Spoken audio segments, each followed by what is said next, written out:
din itong tourist shuttle vehicle na dapat double decker and electric siya para no pollution. Ay kailangan nating mabigyan ng tamang transportasyon itong mga libo-libo nating mga turista na hindi kayang i-cater ng ating present mass transport ng mga PUJ. No, even taxi mahirapan.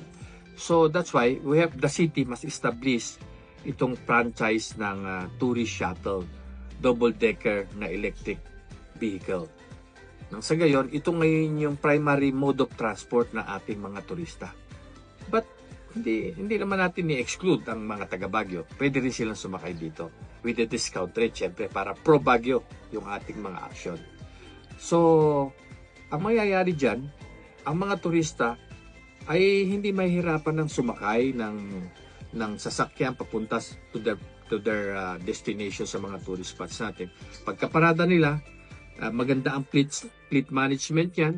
May oras talaga ng pagsakay dahil ang rota lang yan talagang sa mga tourist spots natin. So, makakabalik din kagad sila immediately. Dahil doon sa mga tourist spots, iikot lang yung ibang shuttle vehicle pabalik doon sa parking building. At nang sa gayon, mabigyan natin ng solusyon ito ay win-win solution for the tourists, win-win solution for the residents of Baguio.